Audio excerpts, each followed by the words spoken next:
And Jerizai going top. No. Now it's Soul Reaper Jerizai going top? Yes, that's what I thought. I was about to say, you do not want to put Voodoo and Jerry. That would not be good lane synergy. Plague, just keep an eye on the rune. They're going to 3-stack bottom on for Hellborn side.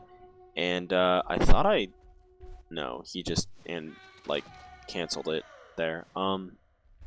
Behemoth randomly throwing a fissure out and pressing S to stop it. I'm waiting for the fissure to go through so I can laugh at him for it. Ward's going down by Slither. And this Slither Behemoth lane is going to crush the Jerizai up at top. He was trying to ward, and now he's throwing his shield off, trying to stop, but Swiftblade doing such a huge body blocking. They actually might take him down. Plague does have his nuke up. He just needs to get in range. Oh, just here it comes. Disciple with the, what does he have? Like his conduit? Oh, he's conduit first. Oh, but there it is. Non-Vidius. Non-Vidius. Our good friend on the Plague Rider. Now that did kind of put Disciple behind a little bit, about a full creep wave, even though he did get probably some assist gold for that. So look to see Defiler getting a little bit, on experience here. Disciple really needs to try and earn that lane back, being down that early wave. See, Defiler is level 2, Disciple's still level 1. Not a huge deal, but something you don't want to have to deal with. Zephyr already getting some tornadoes. I was hoping to see Slither. He has Poison Spray first. I was hoping he was going to get his attack dot to really put some early pressure on them when trading hits. Right there, Voodoo getting caught. No, he's not going down. If that fissure would have been just a little bit lower, I think it would have been huge. I think that the T7H has a minor bit of delay. Of course, a little bit more for, wait for it, being the Euro players playing on a USS server. I believe their pings were around 150 to 200, and T7H's were around 80 to 100, maybe about 120 for a couple of them. Amigo getting a kill on bottom on Voodoo, though. Sorry, I looked away for just a second, and already that Zephyr lane not looking good. Yet again, the Zephyr pick was so baited. And top, there's some action. Swiftblade coming in here on Jerizai. By the way, for those of you that may or may not know, Swiftblade's spin is magic damage, so whoever gets repelled as Jerizai completely counters Swiftblade. Which, a lot of people are like, wow, that's really broken. And to an extent it is. Here we go. Repel is down, so he's not going to have it up for a while. He can heal himself, but it's just not going to matter. Swiftblade coming in, getting the kill on Jerizai. The one thing I'd like to see is when you're spinning on your opponents, press M and click on your opponent. Manually do these two commands, and basically what that does is it copies the move command of the opposing player. So when Jerizai tried to juke to the right, and Swift had to then right click, and was a little Voodoo behind getting him. caught at bottom. Nice stun by Behemoth. He completely blocked Voodoo off. There it is. All it needs just one little tiny slow. But no, Voodoo gonna get away. That was a really nice play by Behemoth, but Zephyr counted with a really good gust, knocking both those heroes out. Voodoo would have gone down otherwise. So nice play by Voodoo, or excuse me, Zephyr. Cursed Ground going off by Voodoo, doing 1, now 2, then 3 damage on Behemoth.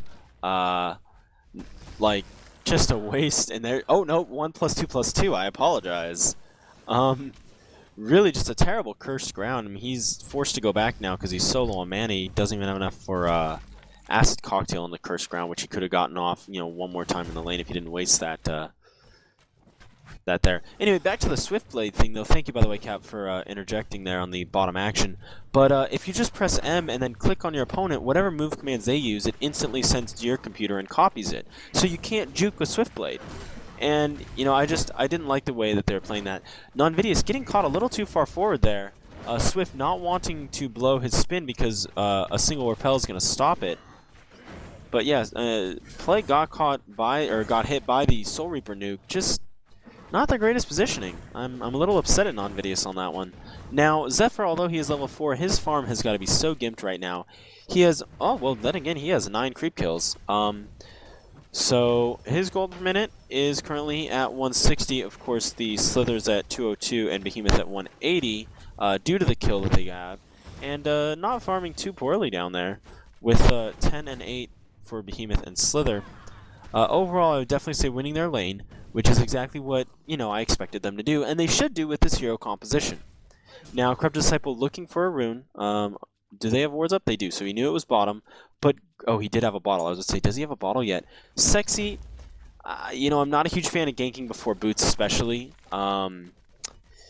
Look how much time he's wasting and just giving Defiler in mid for that free farm. And I know you're going to try and get a slow here. The stun's going to go off the slow. Just the ward is going to slow for 5 seconds. And the Gus is going to save him. Well done, gank by T7H. And yes, ladies and gentlemen, that was sarcasm. Boots really would have helped out there. He probably wasted an extra 15 to 20 seconds trying to go bottom and gank. And what I mean by wasting that is if he would have had boots, he would have been able to get to bottom and get back faster. Sure, the gank might have failed. Very unfortunate. But at the same point in time, because you do it before you have boots, Defiler was, you know, even levels and maybe even a little behind because Disciple was winning his lane in mid. And now it's not.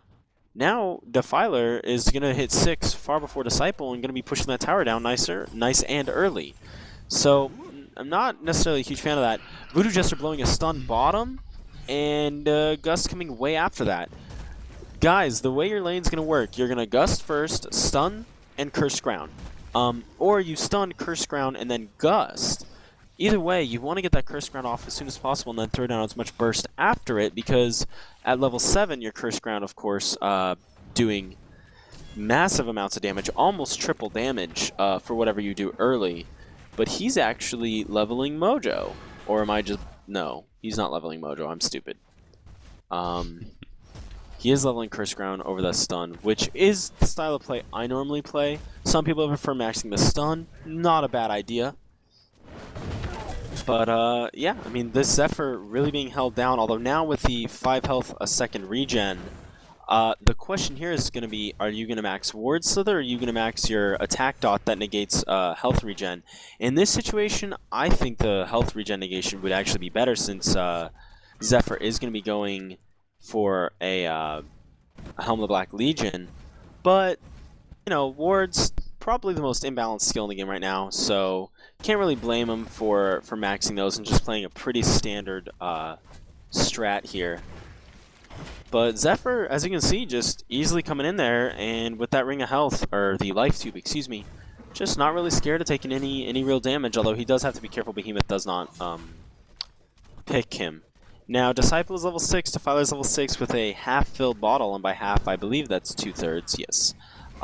Disciple with an empty bottle, so Disciple really needing to get those boots to him, and really needing to get to that rune. Defiler actually going bottom. We're going to see some sort of gank here, hopefully.